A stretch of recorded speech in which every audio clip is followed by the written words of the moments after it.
Hello learners, how are you?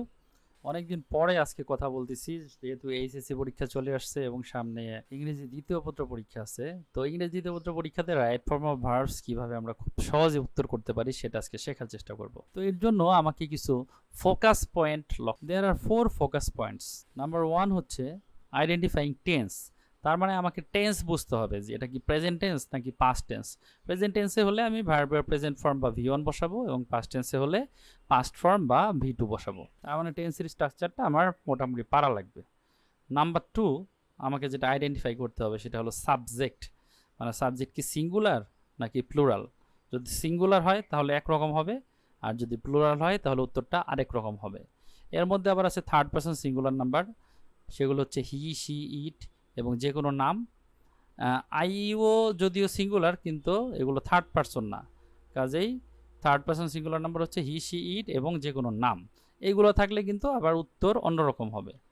এবং number 3, আমাকে যেটা লক্ষ্য করতে হবে সেটা হচ্ছে কোন ভয়েসে আছে বাক্যটা, অ্যাক্টিভ নাকি প্যাসিভ। অ্যাক্টিভ ভয়েসে সবসময় normally V one V two হয়, কিন্তু প্যাসিভ ভয়েসে কিন্তু অক্সিলারির সাথে ভি থ্রি বসাতে হবে।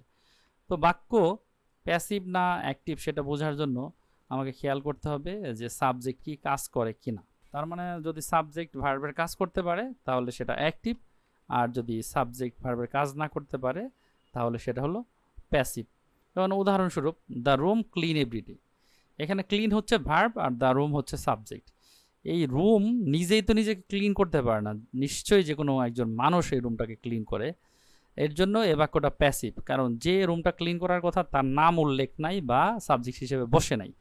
এর জন্য আমাকে এই ক্লিন উত্তর করতে গেলে অবশ্যই এর সাথে অক্সিলারি এবং ভিতরি বসাইতে হবে। যেহেতু এভরিডে বোঝাচ্ছে তার মানে আমি প্রেজেন্ট টেন্সে করবো, যেহেতু অতীতকাল নাই এখানে।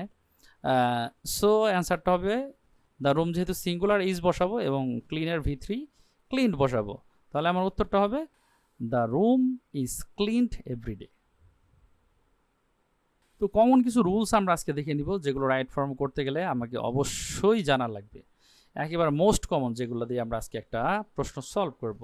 নাম্বার 1, সেন্টেন্সে যদি ইয়েস্টারডে, ওয়ান্স, এগো, তারপরে লং এগো, তারপরে থাকতে পারে লাস্ট, এই ধরনের শব্দগুলো থাকে তাহলে বুঝতে হবে হচ্ছে আমার পাস্ট সিম্পল টেন্সে। আর পাস্ট সিম্পল টেন্স মানেই হচ্ছে আমাকে ভার্ব টু মানে পাস্ট ফর্ম বসাতে হবে, মাস্ট। এই শব্দগুলো থাকার পরে যদি আমি ভি ওয়ান বসাই তাহলে কিন্তু আমার উত্তর কাটা যাবে 100%। এই শব্দগুলো বাক্যে থাকলে অবশ্যই আমাকে ভি টু বসাতে হবে। এবং নেক্সট যেটা অবশ্যই লক্ষ্য করতে হবে আমাকে উত্তর করার সময়, মোডাল অক্সিলারি ভার্ব আছে কিনা। মোডাল অক্সিলারি কোনগুলো আমরা অলরেডি জানি, যেমন can, could, may, might, shall, should, will, would, must, need, dare ইত্যাদি।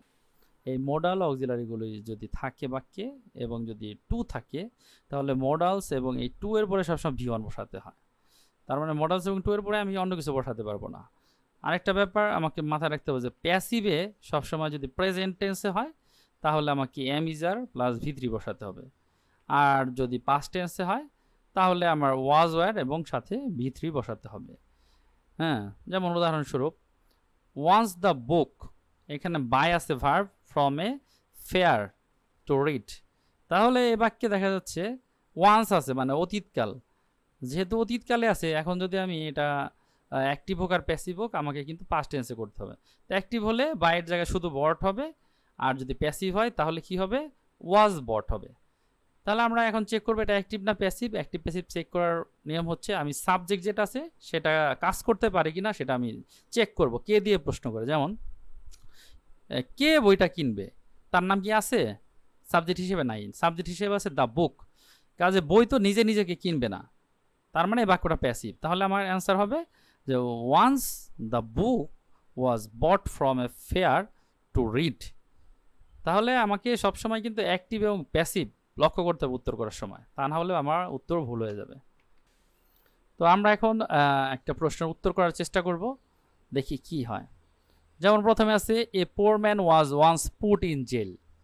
এখানে পুট কি পুটি থাকবে না অন্য কোনো ভার্ব বসবে সেটা তোমাকে বুঝতে হবে। এখানে পুট যেহেতু এমন একটা ভার্ব যেটার তিনটা ফর্ম সেম, তাহলে আমরা পুট পুট পুট যেটাই দেয় না কেন আমাদের অ্যান্সার হয়ে যেতে পারে। তো আমি খেয়াল করব যে এখানে অক্সিলারি ভার্ব আছে কিনা।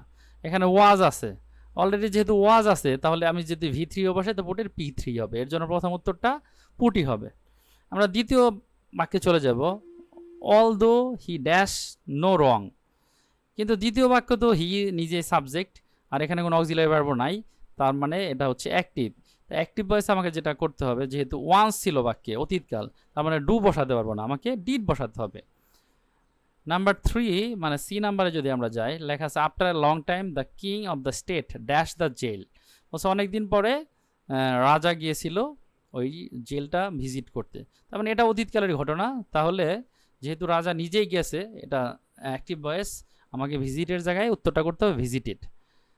এরপরে আমি যেটা করব সেটা হলো and the man told him that he was innocent but A case file করা হয়েছে অ্যাগেনস্ট হিম। তার মানে কেস কি নিজে নিজে ফাইল হয় নাকি অন্য কেউ ফাইল করে? কেস তো নিজে নিজে ফাইল হয় না, যেহেতু অন্য কেউ ফাইল করে, তাই সাবজেক্ট যেহেতু এ কেস আছে, তার মানে এটা প্যাসিভ। প্যাসিভ হলে আমাকে যেহেতু অতীতকাল, তাহলে ওয়াজ আনতে হবে, আর ফাইলের ভিতরে ফাইল করতে হবে। এরপরে যেটা করব, দ্য কিং ই নাম্বার আছে ইনকোয়ার প্রাইভেটলি। এই রাজা যে ইনকোয়ার করছিল, এটা হ্যাঁ জিজ্ঞাসাবাদ করছিল, সেটাও কিন্তু অতীতকালে করছিল নিজে নিজে। এর জন্য আমাকে ভি2 করতে হবে। যেহেতু গল্প পাস্ট, আমি সব ভি2 বসাবো যদি প্যাসিভ না হয়। প্যাসিভ হলে অক্সিলারি প্লাস ভি, কিং যেহেতু নিজেই কাজ করছে, তাহলে এটা অ্যাক্টিভ, এর জন্য ইনকোয়ার্ড হবে শুধু। তারপর আমরা চলে যাবো এফ নাম্বারে, অ্যান্ড ফাইন্ড দ্যাট, এবং কিং যেহেতু নিজেই খুঁজে পাইছে, এর জন্য এখানেও ভি2 হবে, অ্যান্সার হবে ফাউন্ড। আমরা এরপরে চলে যাব জি নাম্বারে, হি গিভ দ্য ম্যান সাম মানি। যেহেতু সে নিজেই দিয়েছে, তার মানে এটাও আমার ভি2 হবে, তাহলে হবে he gave the man some money and set him free. He went straight to the market in a shop there wild birds. আচ্ছা, এইচ নাম্বার দেখা যাচ্ছে ওয়াইল্ড বার্ডস হচ্ছে সাবজেক্ট, মানে বনের পাখিদের রাখা হয়েছে খাঁচায় এটা বিক্রি করার জন্য, কিন্তু বনের পাখিরা তো নিজে নিজে এখানে রাখে নাই নিজেকে, যেহেতু অন্য কেউ এখানে রাখছে তাদের কাটকায়, তার মানে প্যাসিভ, অন্য কেউ কাজ করলে প্যাসিভ। এর জন্য আমাকে অক্সিলারি ভার্ব আনতে হবে। অতীতকালে অক্সিলারি ভার্ব হচ্ছে ওয়াজ অথবা ওয়্যার, এখানে যেহেতু বার্ডস প্লুরাল, কাজে ওয়াজ বসবে না, এখানে বসবে ওয়্যার। এর জন্য অ্যান্সার হবে wire kept.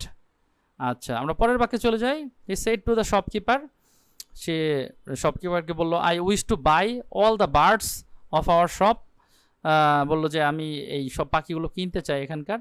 This birds are unjustly imprisoned and I like two.